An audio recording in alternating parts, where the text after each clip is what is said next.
Assalamu alaikum wa rahmatullahi ta'ala wa barakatuh. Yau fa Tel Aviv tana karɓar wuta.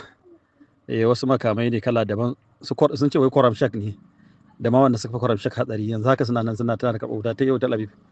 Dan haka a kasance da wannan gida na Nurul Haq zuwa dare rahotas na masu kawo muku labarai masu daɗi. Akwai labari masu daɗi Allah ya yarda juma'an nan wayewa asabar dama nahisiyar rana ce ga kafirai insha Allah za su yi wuta a daren nan suna haya ma gaskiya dan wasu makamai suka ce ba su taɓa ganin irinsa ba su dai yanzu Yahudawa suna cewa ya Kwaram Shak ne saboda ba su taɓa ganin makami barnar Kwaram Shak ba to kuma sun ga wannan kuma Kwaram Shak ne kuma ya fi Kwaram Shak ma barna to Allah ya ƙara musu rauni da Iranian missile hitting target in the Afghan territories. Wannan wasu 'yan hotuna ne da suke nuna wani hari wanda yake kaiwa Iran take kaiwa yanzu inda yake sauka a yankin da 'yan mamaya suka mamaye. Sance za ka gina ramin mugunta to ka gina shi daidai da kai domin wata rana kai ne za ka fada. Chief of Rabi malaman Yahudawa kenan. Babba ne a cikin malaman Yahudawa, Chief of Rabi gashi nan na Israel, David Mebar. A wancan lokacin su ne masu maganar a lalata Falastin, a rusa ta, a kashe su, a kashe Falastinawa, a kore su, a matsanta musu da yunwa, ba za a buɗe hanya rafa abinci shigo ba, yara sun mutu, yara sun haɗu da malnutrition a tattare da su. To yau ga mizan na Iran ya sauka a kansa. Yau ga mizan na Iran ya yi daga da shi. Haka muke ta so. Ai Iran ta sanar cewa the assassination has begun. Lokacin da za ta fara kisa irin wanda suke ya fara yanzu. Za ta kashe manyan malaman Yahudawa, za ta kashe manyan 'yan siyasan Yahudawa, za ta kashe manyan azzaluman duniya. Has begun, insha Allah. Yan uwa masu albarka, muna yi muku fatan alkhairi.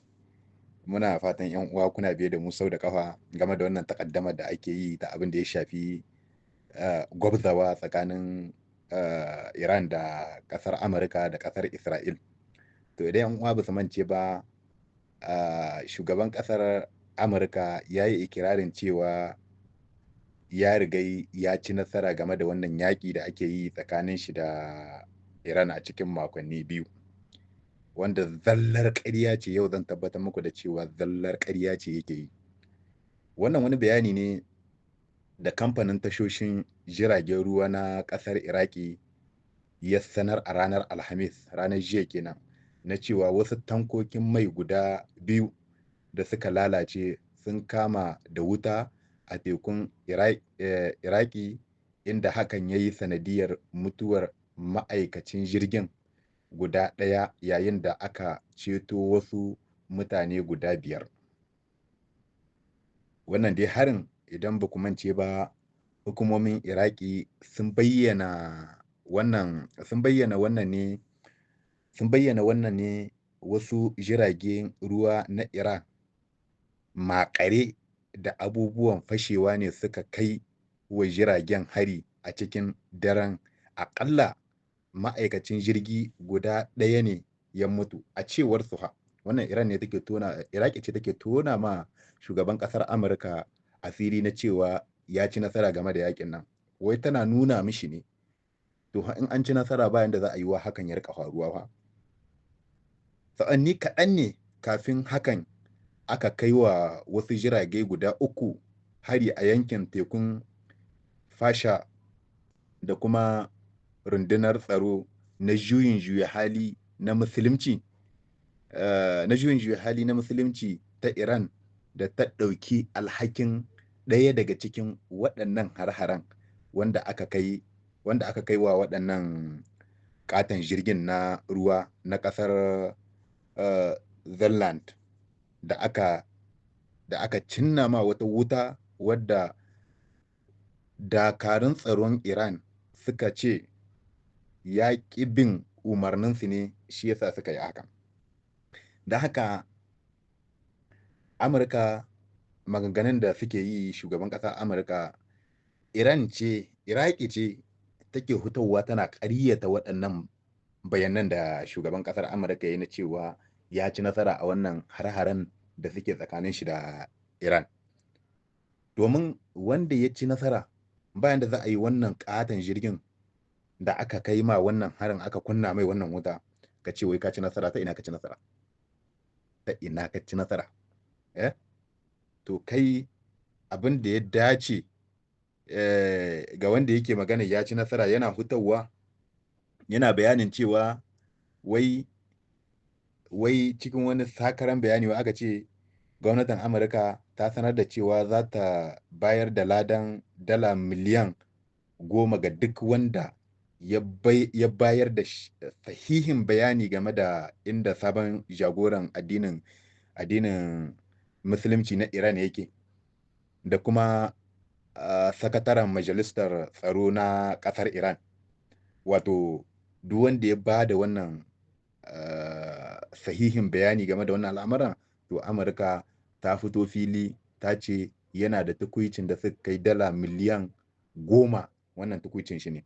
To kai da kake magana ka ci nasara game da abin da ya shafi wannan yaƙi da ake, me ya kawo magana kuma tukuicin cewa duk wanda ya bayyana maka inda waɗannan jagoran na musulunci yake na Iran ga ladan da zaka badawa.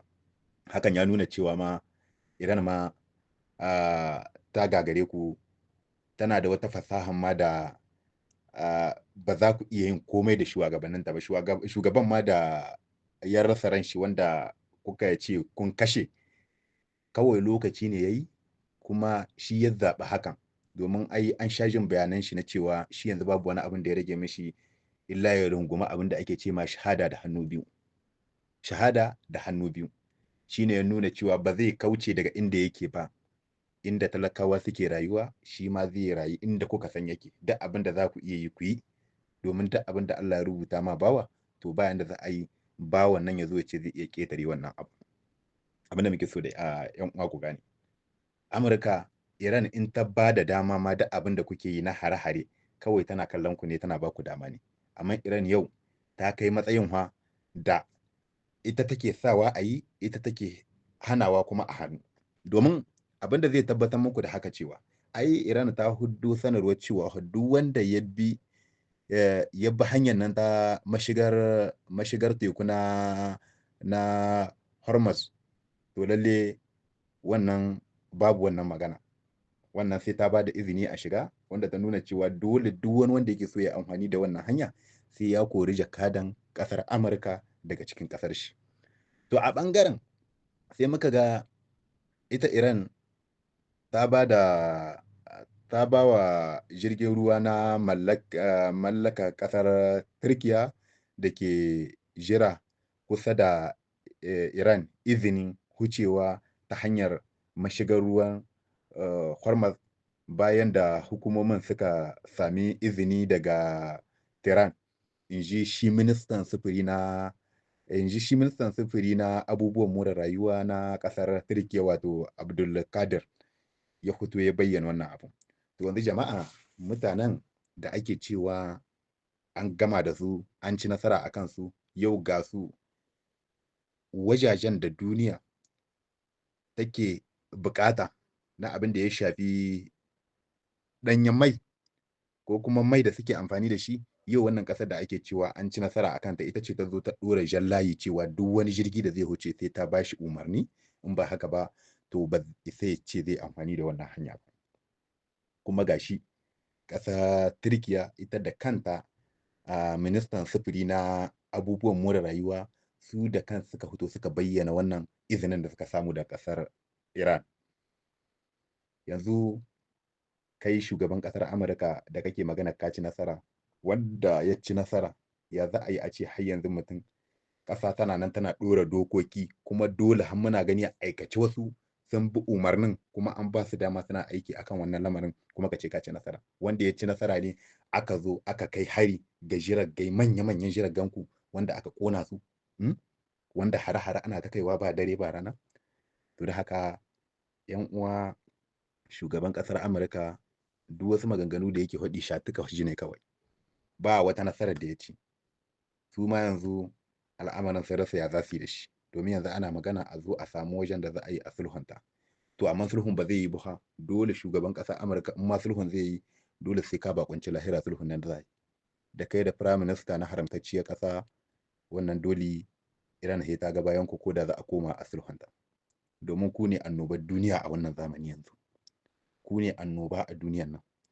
Ku kuka hana duniya zama lafiya.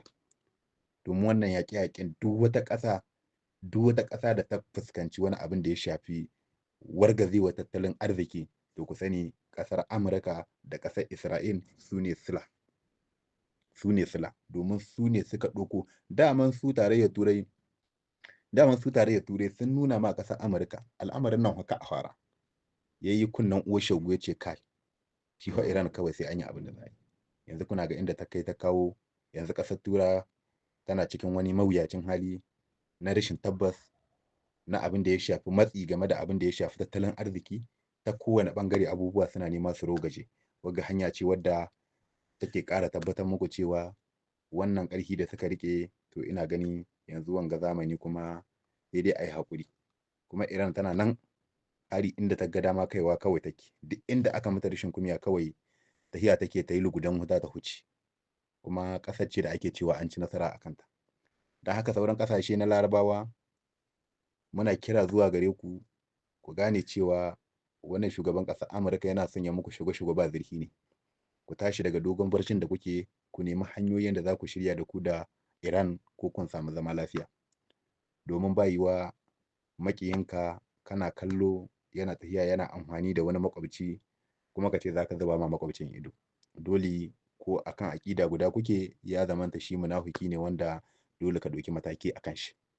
Wannan shi ne ya dace da sauran ƙasashen Larabawa a gane.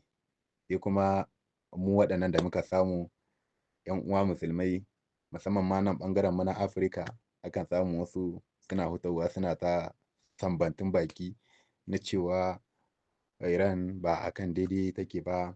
To wannan kuma al'amari ne na fahimtar su, na ƙin gaskiyar su, domin yau duk duniya ta bayyana cewa Iran fa tana ƙoƙari ne game da abin da ya shafi kare kanta. Kuma duk mutumin da ya tashi ya ce ƙoƙarin yake kare kanshi da tabbatar da gaskiya, to ina gani ba ka da wata hujja da zaka cewa mutumin nan ba akan daidai yake ba. Da haka Allah dai ya taimaki ƙasar Iran, Allah Ubangiji ya ƙara ba su nasara game da duk wani abin da suke yi na alkhairi. Domin ƙasar Iran ta ajiye wani tarihi wanda har abada duniya ba za ta mance da shi ba. Wanda har abada duniya ba za ta mance da tarihin da Iran ta ajiye ba. Domin Iran dama mun gaya muku, ɗan ƙaramin faɗa ba nata ba ne, ita faɗan da take yi faɗa ne wanda ya kwashi shekaru. Ku je ku tambaya da ita da Iraki lokacin da aka yi ba ta kashi, sai da suka kusa wajen shekara 9 ko zuwa 10 ana fafatawa. To Iran ita irin wannan faɗa shi ne yake yin daidai da ita, amma irin abin da a zo a yi cikin sati ɗaya sati biyu, wannan ba nasu ba ne. Don haka shugaban ƙasar Amurka a tashi a girgije, yanzu faɗa yanzu aka ɗauki ɗamara ta lugujen wuta. Don haka Allah ka taimaki Iran, Allah ka taimaki Iran. Duk waɗanda suke goyon bayan Iran ma Allah ka taimake su, Allah ka ɗora Iran akan sa'a. Duk wasu munafukan musulmai, Allah Ubangiji ka kakkaɓe mana su, Allah Ubangiji ka kakkaɓe mana su, domin babu wani abin da adda kai cikin zuciyarsu in ba zalunci ba. Iran Allah ya taimaka, Allah ya taimaka Iran, Allah ba da nasara insha Allah.